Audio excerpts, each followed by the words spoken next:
All right, we're back. So I told you in the last reel that you're forever going to be mediocre and that you should probably just accept that.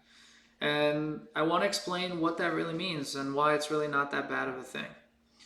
So we're often taught in school that, you hear stories about these righteous people, the forefathers, other different great people in history, and you think, wow, those people are great. That's what I should strive to be. And no one really tells you the truth, right? No one tells you that you will never be any of those people. You're not going to be Moshe Rabbeinu or Rachel Imenu or any of these people who were so great, who you hear about every week in the Parsha, or you hear stories about. You'll never be any of those people or even close to them. And for a lot of people, that's kind of off putting, right? It's deterring because you think, well, I'm just going to keep struggling and I'll never really get to where I want to be. I'll never be as great as I was told I should be. And, that just kind of sucks. So let me tell you what the reality is. And let's define when we talk about righteous people what a righteous person really is. So basically in the world, there's three types of people that we've been taught to, I sort of identify with. Either you're a tzaddik, you're a righteous person, you're a rasha, a wicked person, someone who does evil, or you're a Benoni, someone who's in the middle. Now, we're often taught to think like children about reward and punishment. So we think about it like, hey, Yom Kippur's rolling around, and if I'm a tzaddik, Hashem keeps me alive and gives me lots of cool stuff, right? And if I'm a rasha, problematic, right? If someone dies, God forbid, we say, okay, if they're, on this side of the scale, they're going to heaven. If they're on this side of the scale, they're screwed. And if they're in the middle, one thing could tip them in each direction. Now, that is a very childish way of defining who is righteous and who is not, and what it means to be a tzaddik or a rasha or an intermediate, a Benoni, someone in the middle. That is fine when you're talking about reward and punishment. But when you're talking about actual definitions of what we can strive to be, it's actually a terrible way to define these terms. Now, a tzaddik is someone who, in reality, never sins ever. Most tzaddikim don't even have a yetzer hara. And if they have one, this evil inclination, when it speaks into their ears and tells them to do evil things or not do positive things, they don't even hear it.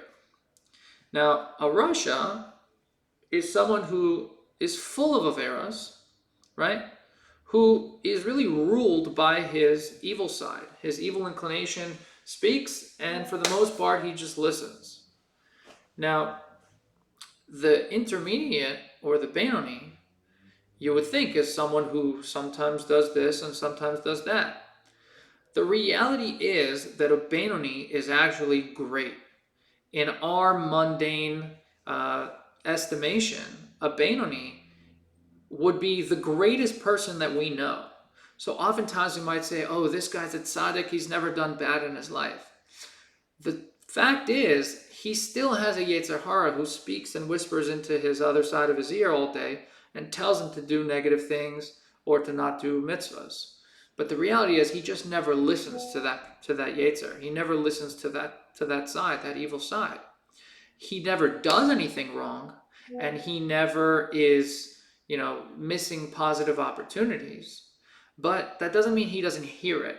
So really, the definition for us of a righteous person, a wicked person, someone in the middle, is not about, a scale. It's more about when we talked about that we have a spirit, a godly soul, and an animal soul. It's more about who does that person listen to, right? Who rules over the city? The city being our bodies and our minds. Who is really in control of what we do? Because a Benoni is someone who never does any averas and never misses positive opportunity. That person is the best person you would ever know and ever meet. And we would probably be mistaken that that person would be a tzaddik or a righteous person.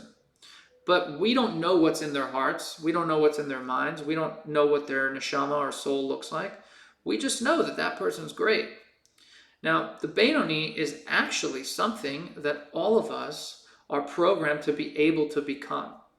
So this Benoni, which we used to think was just a mediocre person who's in between, is really someone who is great as can be, but just still constantly hears the chirping of, you know, the evil inclination, the Yetzer Hara, just constantly, smack talking him in his ear, telling him, do this, do that, don't do this, don't do that. But that person's really great.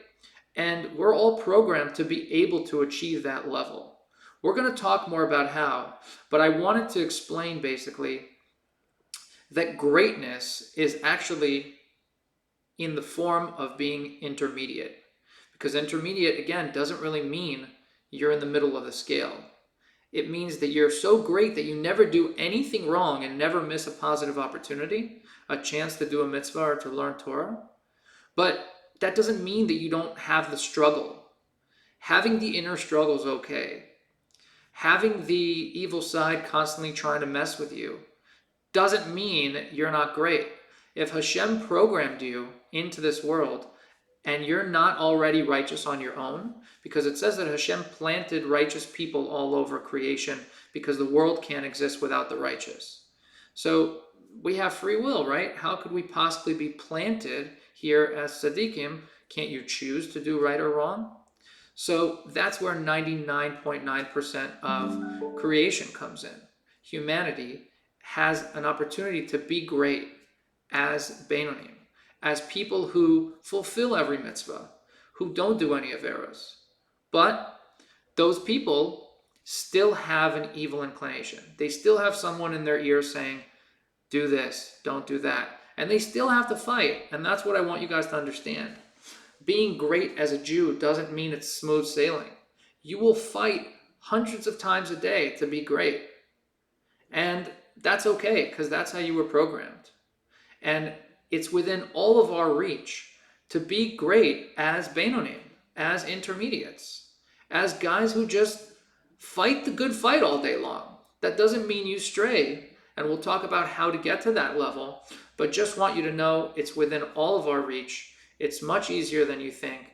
And that doesn't mean you won't fail along the process, but just striving to be intermediate, that's better than anyone you know.